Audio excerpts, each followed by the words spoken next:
بسم اللہ الرحمن الرحیم۔ السلام علیکم دوستو، دنیا بھر کی خبروں میں آج آپ سنیں گے، لیکن اس سے پہلے اگر ہو سکے تو لائک اور سبسکرائب کا بٹن ضرور دبا لیں۔ شکریہ۔ نیٹو کا روسی سرحد کے ساتھ ممالک میں افواج بھیجنے کا فیصلہ۔ OIC اجلاس میں مسئلہ کشمیر کے ذکر پر بھارت غصے میں۔ یوکرین پر جوہری حملہ روس اور نیٹو کے مابین ایٹمی جنگ میں تبدیل ہو سکتا ہے۔ نیٹو۔ روس یوکرین جنگ میں نیپال مغرب کے ساتھ کھڑا ہے۔ افغانستان کی داد رسی کے لیے چائنا میدان میں آ گیا۔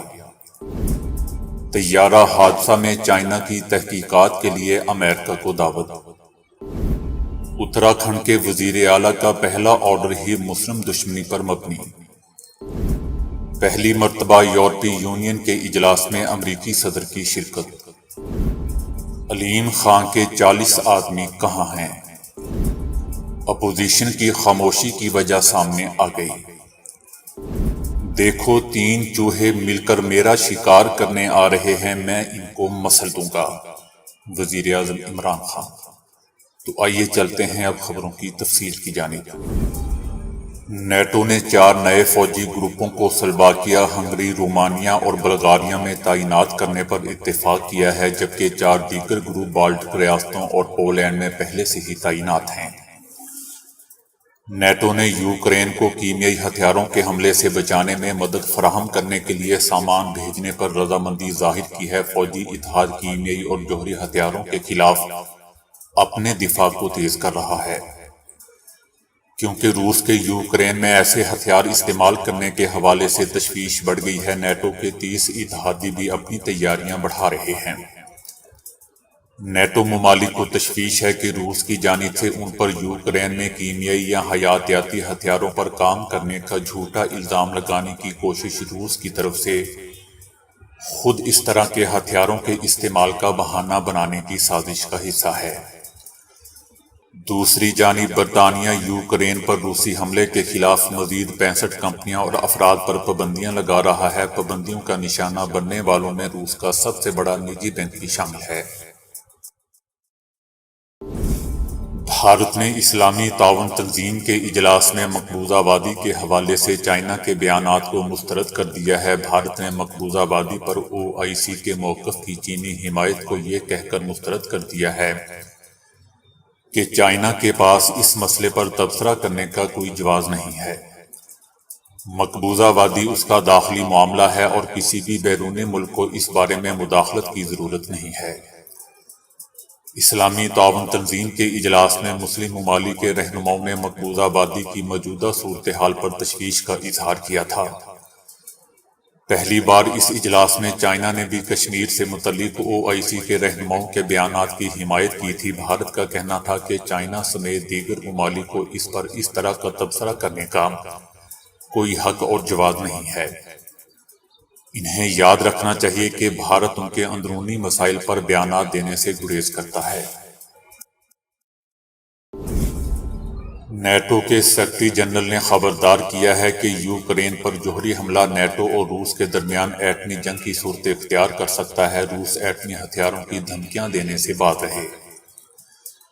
صدر پیوٹن نے کافی بڑی غلطی کی ہے اور اگر یوکرین پر کیمیائی ہتھیاروں سے حملہ کیا گیا تو جنگ کی نوعیت ہی بدل جائے گی۔ سیکرٹری جنرل نے کہا کہ نیٹو یوکرین کی حمایت کرتا ہے لیکن جنگ کا حصہ نہیں، جبکہ اس جنگ کو یوکرین تک محدود رکھنا انتہائی ضروری ہے۔ اگرچہ نیٹو یوکرین جنگ کا حصہ نہیں ہے، تاہم کسی بھی وقت اتحادیوں کی حفاظت اور دفاع کے لیے نیٹو تیار ہے۔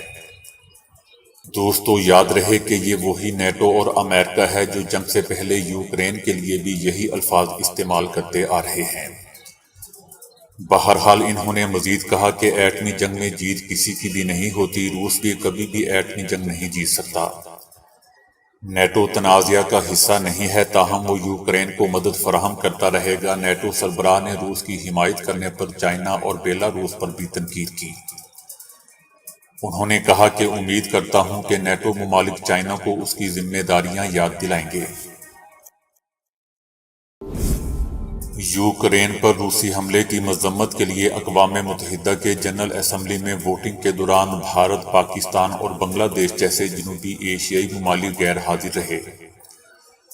تاہم حیرت انگیز طور پر نیپال نے اس قرارداد کی حمایت کی جس میں روس سے اپنی فوج واپس بلا لینے کا مطالبہ کیا گیا تھا۔ نیپال بلا شبہ مغرب کے ساتھ کھڑا ہے اور یہ اس ملک کی خارجہ پالیسی میں تبدیلی کو ظاہر کرتا ہے۔ دوستو، یاد رہے کہ یوکرین کی جنگ کے حوالے سے اقوام متحدہ میں ووٹنگ کے فوراً بعد امریکی وزیر خارجہ اینٹونی بلنکن نے وزیر اعظم شیر بہادر سے فون پر بات کی اور اقوام متحدہ میں قرارداد کی حمایت کرنے کے ان کی حکومت کے فیصلے کے لیے ان کا شکریہ ادا کیا۔ بین الاقوامی امور کے ماہرین کا کہنا ہے کہ نیپال کی خارجہ پالیسی میں تبدیلی اس بات کا اشارہ ہے کہ چھوٹے ممالک قومی سلامتی پر سمجھوتہ کسی صورت کرنے کے لیے تیار نہیں ہے۔ چائنا کے وزیر خارجہ کابل پہنچ گئے ہیں۔ ایک ہفتے بعد چین ایک ایسے اجلاس کی میزبانی کر رہا ہے جس میں یہ طے کیا جائے گا کہ طالبان حکومت کی مالی امداد کیسے کی جائے۔ وزیر خارجہ اسلام آباد میں OIC کے 2 روزہ اجلاس میں شرکت کے بعد افغانستان پہنچے تھے۔ بین الاقوامی افواج کے انخلاء کے بعد سے افغانستان شدید مالی مشکلات کا شکار ہے۔ اقوام متحدہ اور دیگر امدادی تنظیموں کے مطابق 38 ملین آبادی والے ملک افغانستان کی نصف آبادی بھوک کا شکار ہے۔ یاد رہے دوستو کہ اگلے ہفتے چائنا افغانستان میں طالبان قیادت کے ساتھ ایک اجلاس کی میزبانی کرے گا۔ اس اجلاس میں طالبان قیادت کو موقع دیا جائے گا کہ وہ اپنے ملک کے حالات کے بارے میں چینی حکام کو بتا سکیں۔ اس ملاقات میں پاکستانی حکام بھی شامل ہوں گے۔ پاکستانی اور چینی افسران افغانستان میں نئے اقتصادی منصوبوں کے حوالے سے گفتگو کریں گے۔ ایک پرامن پڑوسی ملک چائنا کے لیے بیلٹ اینڈ روڈ منصوبے کو توسیع دینے میں مددگار ثابت ہوگا جس کے ذریعے چین وسطی ایشیائی ممالک سے گزرگاہ بنانا چاہتا ہے۔ یاد رہے دوستو کہ طالبان بھی کئی مرتبہ چائنا کے ساتھ بہتر روابط کی بات کر چکے ہیں۔ وہ سمجھتے ہیں کہ چائنا افغانستان میں سرمایہ کاری کے حوالے سے اہم کردار ادا کر سکتا ہے۔ طالبان کے اقتدار سے پہلے جب بین الاقوامی افواج کا انتہائی تیز اور بے ہنگم انخلاء جاری تھا، اس دوران کئی ممالک نے افغانستان میں اپنے سفارتخانے بند کر دیے تھے، لیکن چین کا سفارتخانہ کھلا تھا۔ چین میں چائنا ایسٹرن ایئر لائنز کے تباہ ہونے والے مسافر طیارے کی تحقیقات کی قیادت چین کر رہا ہے، لیکن امریکہ کو بھی اس میں حصہ لینے کی دعوت دی گئی ہے۔ کیونکہ طیارہ امریکہ میں ہی ڈیزائن کیا گیا تھا۔ ابتدائی معلومات کے مطابق پہلا بلیک باکس وائس ریکارڈر تھا جو ریکارڈنگ کا مواد متاثر ہونے سے بچ گیا اور اسے تجزیے کے لیے بیجنگ بھیج دیا گیا ہے۔ ریکارڈر تفتیش کاروں کو طیارے کے 3 پائلٹوں کے درمیان رابطے کی تفصیلات فراہم کرے گا۔ حادثے کی وجہ کا ابھی تک تعین نہیں ہو سکا ہے۔ چینی حکام نے کہا ہے کہ پائلٹوں نے تیزی سے اترنے کے دوران ایئر ٹریفک کنٹرولرز کی بار بار کالوں کا جواب نہیں دیا تھا۔ پیر کو چائنا کا مسافر طیارہ جس میں 132 مسافر سوار تھے، جنوب مغربی علاقے میں گر کر تباہ ہو گیا تھا۔ بھارتی ریاست اتراکھنڈ کے انتخابات میں BJP کی کامیابی کے بعد نومنتخب وزیر اعلیٰ نے مسلم دشمنی پر مبنی پہلا آرڈر جاری کر دیا ہے۔ اتراکھنڈ میں حلف لینے والے نئے وزیر اعلیٰ پشکر سنگھ دامی نے حکم جاری کیا ہے کہ پوری ریاست میں یونیفارم سول کوڈ نافذ کر دیا گیا ہے۔ مسلمان مخالف الیکشن مہم کے بعد اب سرکاری سطح پر بھی مسلم دشمنی کا ثبوت دے دیا گیا ہے۔ انتخابی مہم میں مسلم مخالف ایجنڈے کا پرچار کرنے والی BJP نے اب جیت کے بعد اس پر عمل کرنا بھی شروع کر دیا ہے۔ نئے وزیر اعلیٰ نے بتایا کہ اب اس معاملے پر بہت جلد ماہرین کی ایک ٹیم تشکیل دی جائے گی اور ریاست بھر میں یونیفارم سول کوڈ لاگو کیا جائے گا۔ نومنتخب وزیر اعلیٰ نے انتخابات کے دوران اپنی ہر ریلی میں عوام سے وعدہ کیا تھا کہ اگر ریاست کے وزیر اعلیٰ وہ بن گئے تو سب سے پہلے ریاست میں یونیفارم سول کوڈ لاگو ہوگا۔ وزیر اعلیٰ نے لوگوں کو مخاطب کرتے ہوئے کہا کہ آپ کو بتا دیں کہ ملک بھر میں اتراکھنڈ پہلی ایسی ریاست ہے جو یونیفارم سول کوڈ لاگو کرنے جا رہی ہے۔ بھارتیہ جنتا پارٹی نے اتراکھنڈ اسمبلی انتخابات میں 70 سیٹوں پر کامیابی حاصل کی تھی۔ امریکی صدر جو بائیڈن نیٹو، یورپی یونین اور G7 کے اجلاس میں شرکت کے لیے جرمن پہنچ گئے ہیں۔ تاریخ میں پہلی مرتبہ کوئی امریکی صدر یورپی یونین کے اجلاس میں شرکت کرنے جا رہا ہے، جبکہ نیٹو اور G7 کے اجلاس میں بھی وہ شرکت کریں گے۔ روس کے یوکرین پر حملے نے نیٹو اتحاد میں ایک نئی روح پھونک دی ہے، جبکہ امریکی صدر کا یہ دورہ صرف علامتی نہیں ہے۔ ان تینوں اجلاسوں میں یوکرین کے صدر بھی شرکت کریں گے، جبکہ اس اجلاس میں نیٹو اتحاد میں شامل 30 صدور اور وزرائے اعظم کی جانب سے یوکرین کی مدد کے لیے مزید امداد پر اتفاق ہوگا۔ دوسری جانب یورپی یونین توانائی کی ضرورت کے لیے روس پر انحصار کو ختم کرنے کی کوشش میں ہے۔ پاکستان میں سیاسی بحران اپنے منطقی انجام کی طرف بڑھتا دکھائی دے رہا ہے۔ اونٹ حکومت کی کروٹ بیٹھے گا یا اپوزیشن کی، کچھ بھی کہنا قبل از وقت ہے۔ البتہ فریقین اپنے ہونے والی یقینی جیت کا دعویٰ کر رہے ہیں۔ حکومت ایک طرف اپنے ہی اراکین کو سنبھالنے کی مشق میں لگی ہوئی ہے تو دوسری طرف اپنے اتحادیوں کو ساتھ جوڑنے رکھنے کی جتن بھی کر رہی ہے۔ ادھر اپوزیشن بھی کم و بیش یہی کچھ کر رہی ہے۔ حکومتی اراکین کو اپنے ساتھ ملایا جا رہا ہے پیسے دے کر، اور حکومتی اتحادیوں سے بھی ملاقاتیں زور شور سے جاری ہیں۔ اس میں کئی طرح کے اتار چڑھاؤ بھی دیکھنے کو مل رہے ہیں۔ مثلا تحریک انصاف کے ناراض لیڈر عبدالعلیم خان، جنہوں نے وزیر اعظم عمران خان کے خلاف تحریک عدم اعتماد پیش ہوتے ہی ہم خیال گروپ کا اعلان کر دیا تھا اور حکومت سے ناراض جہانگیر ترین گروپ کے ساتھ مل کر چلنے کا اعلان کیا تھا۔ ایک وقت تو یہ محسوس ہوا کہ شاید تحریک انصاف کو بیرونی سے زیادہ اندرونی مزاحمت کا سامنا کرنا پڑ رہا ہے۔ میڈیا پر 2-3 روز علیم خان کے بغاوت کا بڑا چرچا رہا۔ وہ جہانگیر ترین کے لاہور میں واقع گھر بھی گئے، جہاں انہوں نے لندن میں بیٹھے جہانگیر ترین سے ویڈیو لنک پر گفتگو کی اور ساتھ چلنے کے عزم کا اعادہ کیا۔ اس کہانی کا اختتام اس وقت ہوا جب علیم خان اچانک اسلام آباد سے لندن روانہ ہو گئے۔ انہوں نے اپنے اس دورے کی تفصیلات کسی کے ساتھ شیئر نہیں کی۔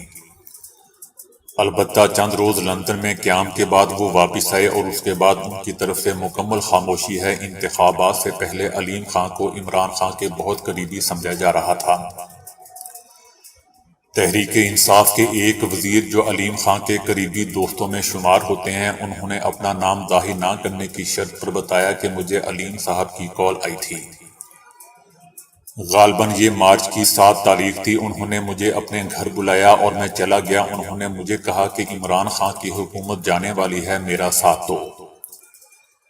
جب میں نے پوچھا کہ آپ کو کس قسم کا ساتھ چاہیے تو ان کا کہنا تھا کہ میرے ساتھ 40 MPs ہیں جو وزراء بھی ہیں۔ اگر آپ ساتھ دینا کا وعدہ کرتے ہیں تو بزدار حکومت کے بعد الیکشن سے پہلے جو حکومت بنے گی اس میں یہی وزارت ملے گی، اور اگلی انتخابات میں مسلم لیگ نون کا پارٹی ٹکٹ بھی ملے گا۔ تحریک انصاف کے وزیر بتاتے ہیں کہ علیم خان میرے بڑے اچھے دوست اور بھائی ہیں۔ میں نے نہایت ادب سے انکار کر دیا۔ اس کے بعد انہوں نے پھر مجھے کہا کہ 2 روز کا وقت لے لو، میرے پاس زیادہ وقت نہیں ہے، مجھے اگلے چند روز میں سب کچھ فائنل کرنا ہے۔ علیم خان بہت زیادہ جلدی میں دکھائی دیتے تھے اور اس کے بعد اچانک لندن روانہ ہو گئے۔ اس کے بعد ہوتا ہے علیم خان کی کہانی کا ڈراپ سین۔ علیم خان کی نواز شریف سے ان کے دفتر میں ملاقات ہوئی، لیکن اس ملاقات کی جو توقع علیم خان لے کر آئے تھے وہ بالکل پوری نہیں ہوئی۔ آپ یوں کہہ لیں کہ میاں صاحب کے پاس ان کو آفر کرنے کے لیے کچھ نہیں تھا۔ اس ملاقات کے بعد بھی وہ لندن میں چند روز اور رکے اور واپس پاکستان آ گئے۔ وہ اب کیوں خاموش ہیں یہ انہی کو پتہ ہوگا۔ ملکی سیاست پر گہری نظر رکھنے والے تجزیہ کار سلمان غنی علیم خان کی خاموشی پر کہتے ہیں کہ میں اس کو ایک جملے میں سمونا چاہوں گا کہ علیم خان آندھی کی طرح آئے اور طوفان کی طرح چلے گئے۔ اگر آپ غور سے دیکھیں تو انہوں نے گروپ کا اعلان تو کر دیا، لیکن 40 میں سے ایک بھی شخص کو وہ منظر عام پر نہیں لا سکے۔ اپوزیشن کا کہنا ہے کہ عدم اعتماد کی تحریک پر کارروائی نہ ہونے پر اپوزیشن کے متوقع احتجاج کو بنیاد بنا کر حکومت کی جانب سے اجلاس ملتوی کرنے کا پلان کیا گیا تھا۔ قومی اسمبلی میں ہونے والے اجلاس میں تحریک عدم اعتماد پر کارروائی نہ ہونے کے باوجود بھی اپوزیشن جماعتوں کی خاموشی کی وجہ سامنے آ گئی ہے۔ اپوزیشن نے گزشتہ رات ہی حکمت عملی طے کر لی تھی، جس میں فیصلہ ہوا تھا کہ قومی اسمبلی اجلاس کے دوران احتجاج یا دھرنا نہیں دیا جائے گا، کیونکہ حکومت کی جانب سے اپوزیشن کے متوقع احتجاج کو بنیاد بنا کر اجلاس ملتوی کرنے کا پلان کیا گیا ہے۔ تحریک عدم اعتماد کی کارروائی نہ ہونے پر اپوزیشن کی جانب سے احتجاج ہوتا تو ایوان میں موجود حکومتی ارکان کے ساتھ کشیدگی بڑھ جاتی۔ اس لیے اپوزیشن نے تحریک عدم اعتماد کے ووٹنگ کا عمل مکمل ہونے تک پارلیمانی قواعد کے مطابق آگے بڑھنے کا فیصلہ کیا ہے۔ حکومتی بینچز کی طرف سے آنے والی آوازوں پر بھی دھیان نہیں دیں گے۔ نمبرز پورے رکھنے اور تعداد کو بڑھانے کے لیے حاضری کے ساتھ تحمل مزاجی ضروری ہے۔ بغیر کسی اشتعال کے ووٹنگ کا عمل مکمل کر کے حکومت کو جواب دیا جائے گا۔ اسی وجہ سے اجلاس میں اپوزیشن نے بڑی تعداد ہونے کے باوجود کوئی احتجاج نہیں کیا۔ وزیر اعظم عمران خان نے کہا ہے کہ 3 چوہے مل کر میرا شکار کرنے آ رہے ہیں، میں ان کو شکست دوں گا، ان کو مسل کے رکھ دوں گا۔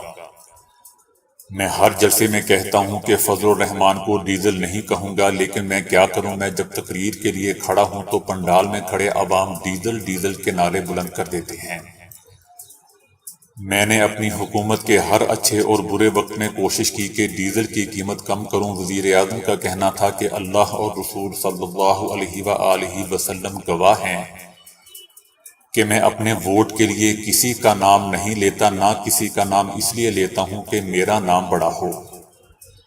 میں وہ ہوں جو کرکٹ کی دنیا کا ہیرا ہے۔ میں آپ کو اپنے تجربے سے سکھانا چاہتا ہوں کہ صحیح راستہ کون سا ہے اور ناکامی کا راستہ کون سا ہے۔ جب ہم نماز پڑھتے ہیں تو اللہ سے مانگتے ہیں کہ اللہ اس راستے پر چلا دے جس پر تیری نعمتیں ہیں، اس پر نہ چلانا جس پر تباہی اور تیرا غضب ہو۔ اللہ تعالیٰ قرآن میں کہتے ہیں کہ جو لوگ ایمان لے آئے ان کے دل سے خوف ختم کر دیتا ہوں، جو بے ایمان ہوتے ہیں وہ بزدل ہوتے ہیں۔ اللہ نے مجھ سے اور میری حکومت سے وہ کام لیا جو 50 سال میں کوئی حکومت نہ کر سکی۔ اب 15 مارچ کو ہر سال UN میں اسلاموفوبیا کا دن منایا جائے گا۔ یہ سب اللہ نے ہم سے کروایا ہے۔ میں فضل الرحمان سے پوچھتا ہوں کہ کب سے سیاست میں ہو، تم نے یہ کیوں نہیں کیا؟ پاکستان اب اٹھے گا اور اپنے نبی کریم صلی اللہ علیہ وآلہ وسلم کی ہر سنت پر چلے گا، عمل کرے گا۔ ہر مستحق گھر کو 14,000 روپے دے رہے ہیں۔ 2 کروڑ خاندانوں کو راشن پر 30% رعایت دے رہے ہیں۔ غریب گھرانوں کو 20 لاکھ روپے بلا سود دے رہے ہیں تاکہ وہ گھر بنا سکیں۔ 5 لاکھ روپے کسان کو کھیتی باڑی کے لیے دے رہے ہیں اور اسی خاندان میں نوکری کے لیے ٹیکنیکل ہنر بھی دے رہے ہیں۔ تحریک عدم اعتماد اسی لیے شروع کی گئی کہ یہ لوگ بچ جائیں۔ یہ 3 چوہے جو میرا شکار کرنے نکلے ہیں، میں ان کا شکار کروں گا، ان کو مسل کے رکھ دوں گا۔ عمران خان نے کہا کہ چوہا نمبر 1 شہباز شریف، جو وزیر اعظم بننے کے خواب دیکھ رہا تھا اور کہہ رہا تھا کہ اگر میں ہوتا تو امریکہ کو ناراض نہ کرتا، میں تو کوئی بھی بوٹ دیکھوں تو پالش کر دیتا ہوں۔ آج سے شہباز شریف کا نام چیری بلاسم رکھ دیا گیا ہے۔ اب شریف خاندان کے ملک کو لوٹنے کے دن چلے گئے ہیں۔ اب یہ لوگ لندن میں ہی سیاست کریں گے اور تھوڑے عرصے بعد انگلینڈ والے پاکستان سے قرضہ مانگنا شروع کر دیں گے، کیونکہ یہ اس ملک کا بھی دیوالیہ نکال دیں گے۔ وزیر اعظم کا کہنا تھا کہ میں قوم کو دعوت دیتا ہوں کہ وہ نکلیں اور چوہوں کو بتا دیں کہ ہم امر بالمعروف کے ساتھ کھڑے ہیں، اور جس نے قوم کی معیشت کو تباہ کیا، عوام کا پیسہ چوری کیا، اس کی قبر کھودیں گے۔ ان کی قبر پر نیا پاکستان کھڑا ہوگا۔ لوگ ہجرت کر کے بھارت سے پاکستان آئے، پیسے نہیں تھے لیکن جذبہ تھا۔ ہمارے ملک نے جیسے جیسے باہر کے ملکوں کی غلامی شروع کر دی اور ہمارے حکمرانوں نے پیسے چوری کر کے دوسرے ممالک میں بھیجنے شروع کر دیے، پھر اسی ملک کے غلام بن گئے۔ افغان جنگ میں 80,000 افراد شہید ہوئے اور جس کے لیے ہم جنگ لڑ رہے تھے وہی ملک ہم پر ڈرون حملے بھی کر رہا تھا۔ اس وقت 2 چوہے ہمارے ملک کی حکمرانی کر رہے تھے، لیکن جس نے پیسے چوری کر کے مغربی بینکوں میں رکھنے تھے انہیں کوئی احساس نہیں تھا، کیونکہ وہ ان ممالک کے غلام بن چکے تھے۔ لیکن اب ہم نے تہیہ کر لیا ہے کہ کسی کی غلامی نہیں کریں گے۔ بھارت سے بھی اس وقت تک بات نہیں ہوگی جب تک مقبوضہ آبادی کو اس کی پہلی والی حالت پر نہیں لاتے۔ ہم کسی کے سامنے نہیں جھکیں گے۔ اللہ کا حکم ہے کہ ہر انسان اچھائی کے ساتھ کھڑا ہو، اچھائی کے لیے جہاد کرے اور برائی کے خلاف کھڑا ہو۔ جب حق اور باطل کی جنگ ہو اور بندہ پیچھے کھڑا ہو اور کہے کہ میں نیوٹرل ہوں، ہمارا معاشرہ پھر امر بالمعروف پر نہیں چل سکتا۔ دیگر ممالک میں عوام اور میڈیا بدی اور برائی کے خلاف کھڑے ہو جاتے ہیں، جبکہ یہاں کسی کے چپڑاسی کے اکاؤنٹ سے کروڑوں روپے نکلیں تو پھر بھی لوگ اسے برا نہ کہیں۔ ایک بگھوڑا ملک سے بھاگ جائے پھر بھی وہ لوگوں کا لیڈر ہو۔ یہ اسی وجہ سے ہے کہ ہم اللہ کی نہیں سنتے۔ بھارت کی معیشت جولائی اور ستمبر کے دوران 7.5% سکڑنے سے بدترین کارکردگی کا مظاہرہ کرنے والی بڑی ترقی یافتہ اور ابھرتی ہوئی معیشتوں میں شامل ہو گئی ہے۔ یہ آزادی کے بعد پہلی مرتبہ کساد بازاری یعنی ریسیشن میں داخل ہو چکی ہے۔ بھارتی سرکاری اعداد و شمار ظاہر کرتے ہیں کہ معیشت کساد بازاری میں داخل ہو چکی ہے۔ گزشتہ سہ ماہی میں ریکارڈ 23.9% سکڑنے کے مقابلے میں اعداد و شمار بہتر تھے، تاہم یہ اس طرف اشارہ کرتے ہیں کہ ایشیا کی تیسری بڑی معیشت سخت مقابلہ کر رہی ہے، کیونکہ یہ طلب کو بحال کرنے اور روزگار پیدا کرنے کی کوششوں میں ہے، جبکہ کورونا کا انفیکشن بڑھ رہا ہے۔ مسلسل 2 سہ ماہیوں میں معیشت کے سکڑنے کا مطلب ہے کہ ملک 1947 کے بعد سے پہلی مرتبہ کساد بازاری میں داخل ہو چکی ہے۔ اگرچہ اکتوبر اور نومبر میں تہواروں کے سیزن کے باعث صارفین کے کاروبار میں اضافہ دیکھنے میں آیا تھا، تاہم تعمیراتی اور مہمان نوازی کے شعبے متاثر ہونے سے وسیع پیمانے پر بحالی کی امیدیں ختم ہو گئیں۔ لاک ڈاؤن کی وجہ سے گزشتہ سہ ماہی میں تقریباً 40% کمی کے بعد جولائی سے ستمبر کے دوران مینوفیکچرنگ کی سرگرمی میں اضافہ ہوا، جبکہ کاشتکاری بھی نسبتاً بہتر رہی۔ بھارتی تجزیہ کاروں کا کہنا تھا کہ اعداد و شمار حوصلہ افزا ہیں، جس سے یہ اندازہ ہوتا ہے کہ اگلی سہ ماہی میں معیشت کی بہتری کا امکان ہوگا۔ ساتھ ہی انہوں نے کہا کہ معاشی بحالی کے امکانات تب تک ہیں جب تک انفیکشن بڑھنے پر کوئی نیا لاک ڈاؤن نہیں لگتا۔ جبکہ دوسری طرف عالمی مالیاتی فنڈ IMF نے پیشگوئی کی ہے کہ بھارت کی معیشت اس سال 10.3% تک سکڑ جائے گی، جو کسی بڑی ابھرتی ہوئی معیشت کے لیے سب سے بڑا بحران ہے اور یہ آزادی کے بعد سے بدترین ہے۔ اس کے علاوہ اس ماہ کے اوائل میں آکسفورڈ اکنامکس کی جاری کردہ رپورٹ میں کہا گیا تھا کہ کورونا سے لگنے والی پابندیوں میں نرمی کے بعد بھارت کی معیشت بدترین متاثر ہوگی اور 2025 تک سالانہ پیداوار کورونا سے پہلے کی سطح سے 12% کم ہوگی۔ دنیا میں قدرت کے کئی پراسرار عجوبے موجود ہیں، جن میں یوٹا کا ایک قدرتی چشمہ بھی ہے جو 15 منٹ تک بہنے کے بعد 15 منٹ کے لیے رک جاتا ہے اور دوبارہ 15 منٹ تک بہتا رہتا ہے۔ گویا یہ سلسلہ چلتا رہتا ہے، جیسے سانس لیتی آبشار یا دورانیہ والا چشمہ بھی کہا جاتا ہے۔ خشکی کے وقت اسے ایک قطرہ بھی نہیں بہتا اور جب 15 منٹ بعد پانی کی بھوچاڑ شروع ہوتی ہے تو کوئی اس کے سامنے کھڑا نہیں ہو پاتا۔ اس حیرت انگیز عجوبے کی مکمل وجہ اب تک معلوم نہیں ہو سکی ہے، تاہم ماہرین ارضیات نے اس کی سائنسی وجہ ضرور بیان کی ہے، جو قابل فہم بھی معلوم ہوتی ہے۔ سائنسدانوں کے مطابق چشمے کی وجہ سائفن ایفیکٹس ہیں۔ سائفن اس ایجاد کو کہتے ہیں کہ جس میں اوپر رکھے برتن پر ربڑ کی نلکی لگا کر اس کا دوسرا سرا نیچے کی جانب کیا جاتا ہے اور اس طرح ہوا کے دباؤ کی وجہ سے پانی نیچے کی جانب بہنا شروع ہو جاتا ہے۔ عین اسی اصول پر یہ جھرنا بھی کام کرتا ہے۔ اس کے دہانے سے گرنے والا پانی ایک تنگ راستے سے ہوتا ہوا اوپر آتا ہے اور اس کے نیچے سائفن کی طرح ایک ٹنکی نما ساخت موجود ہے، جس میں پانی ایک خاص سطح تک آنے کے بعد جھلک کر تنگ راستے میں جاتا ہے اور وہاں سے باہر بہنے لگتا ہے۔ اس کے بعد جب پانی کی مقدار ختم ہو جاتی ہے تو چشمے کا بہاؤ بھی رک جاتا ہے اور اسے دوبارہ بھرنے میں 15 منٹ لگتے ہیں۔ یونیورسٹی آف یوٹا سے وابستہ ماہر آب پروفیسر سولومن کہتے ہیں کہ ہم نے پانی کا جائزہ لیا ہے اور اس میں گیس کے آثار بھی ملے ہیں، جس سے انکشاف ہوتا ہے کہ زیر زمین گیس سے پانی سائفن کی طرح اوپر آتا ہے اور جمع ہونے پر بہنے لگتا ہے۔ پانی ختم ہونے پر دھیرے دھیرے گیس جمع ہوتی ہے اور دوبارہ زیر زمین پانی اوپر آتا ہے اور بہاؤ کا سلسلہ اسی طرح جاری رہتا ہے۔ سویڈن کے طبی ماہرین نے دریافت کیا ہے کہ دفتر میں پورا دن مسلسل بیٹھے رہنے کی بجائے ہر 30 منٹ بعد صرف 3 منٹ کی چہل قدمی یا کوئی اور ہلکی پھلکی ورزش کر لی جائے تو یہ صحت کے لیے انتہائی مفید ثابت ہوتی ہے۔ دوستو، یاد رہے کہ دنیا کے بیشتر دفتروں میں ڈیسک ورک کرنے والے کارکنان کو صبح سے شام تک اپنی جگہ سے اٹھنے اور چلنے پھرنے کے لیے بہت کم وقت ملتا ہے۔ طویل مدتی بنیاد پر اس معمول کا ان کی صحت پر برا اثر پڑتا ہے اور وہ موٹاپے سے لے کر امراض دل اور شوگر تک کئی طرح کی بیماریوں کا شکار بھی ہو جاتے ہیں۔ اسی تناظر میں یہ تحقیق 16 رضاکاروں پر کی گئی، جن میں 10 خواتین اور 6 مرد شامل تھے۔ ہر 30 منٹ بعد صرف 3 منٹ کی ہلکی پھلکی جسمانی مشقت ورزش کرنے والوں کے خون میں شکر یعنی گلوکوز کی مقدار کنٹرول میں رہی۔ ان رضاکاروں میں انسولین کی کارکردگی بھی بہتر رہی، جس کے باعث خون میں شکر پر کنٹرول بہتر رہا اور اس طرح ان رضاکاروں پر شوگر کا خطرہ بھی بہت کم ہوا۔